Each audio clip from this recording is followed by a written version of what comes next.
Don't stop before the miracle happens because you never know what might happen when the miracle comes.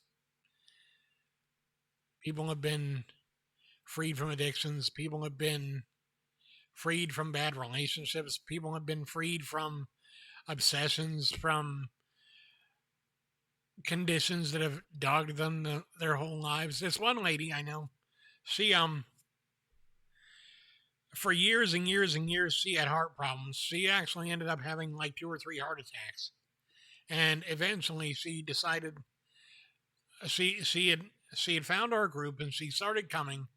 And at first she's like, I don't get it. And then eventually, when she started getting and internalizing what the message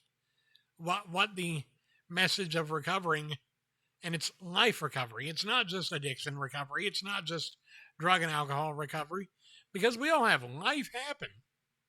Life happens to all of us, even the worst of us, and even the best of us have life happen. And because life happens, we need to realize that God is still God, and God can still take care of it. So, um, you know, she came to the realization that she needed to be able to forgive and forget a lot of the things that she was holding on to. And she ended up going back to her doctor recently, and her heart is fine. At one point, her heart was down to 65% functionality. You know what that is? That's heart failure. That's chronic and severe heart failure. Anything below 80%, they say that you got a lower chance of survival beyond a certain number of years. 65%, they practically consider you walking dead.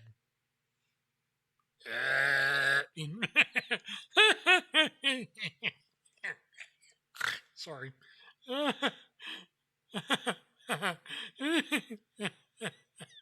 immediately thought of The Walking Dead. The other day, I was we got a friend that likes to walk the group in the next town over sometimes, and I remember one Monday night, I'm telling my friend in the car, I'm watching out for walkers, and he's like, "Have you been watching The Walking Dead?" I'm like, "No, I'm I'm talking about this."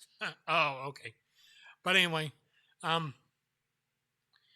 but she came in about a month or two ago, and she said, "My heart's fine. It's back to full function."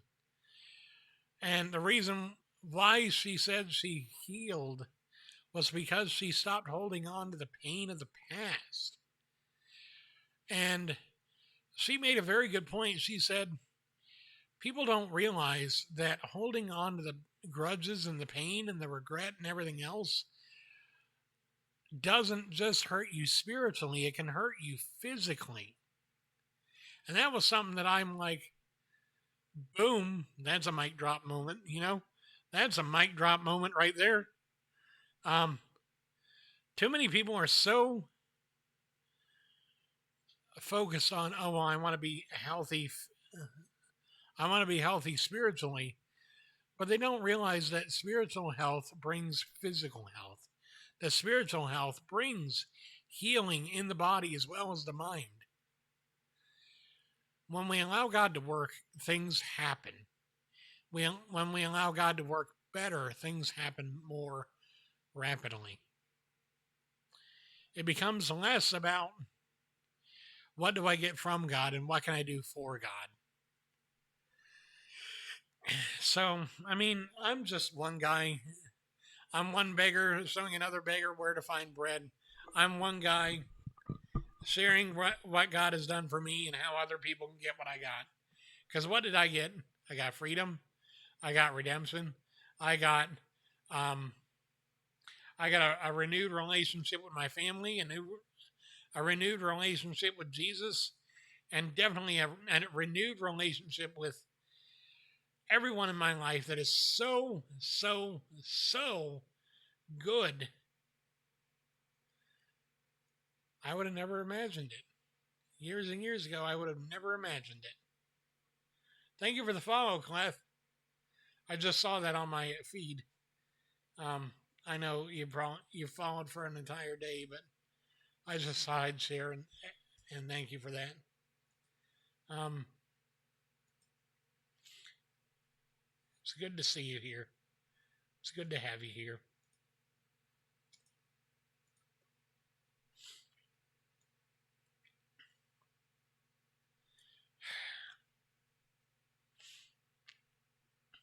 You know, one of the things that really impresses me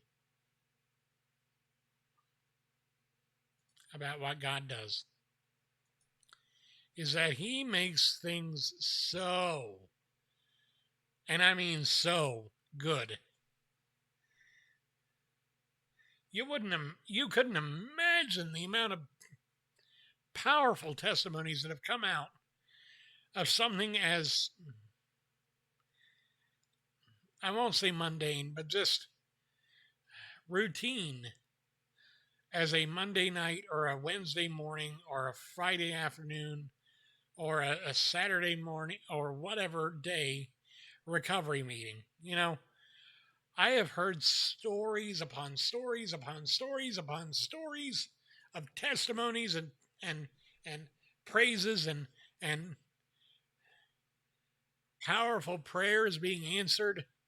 It is so good to hear God working and see God working in the lives of others. If people don't believe that God exists, they need to get into the rooms and see that God is working.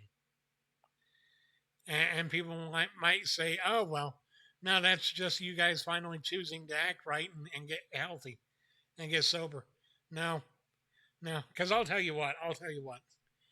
The one thing I know could never have happened is me getting sober under my own power. Me getting sober under my own power was never going to happen. Why? Because I had too much of my own will in the mix, saying I can quit anytime I want, and every time I thought I could say that and mean it, something happened in my life. So I know for a fact, beyond a shadow of a doubt, that the only way that I recovered was through the grace of God. And that is the truth. That is the God honest truth.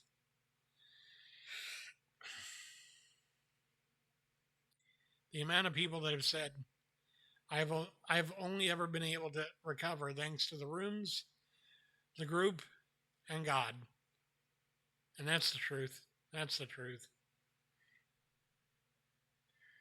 There are so many people that are still stuck and still lost.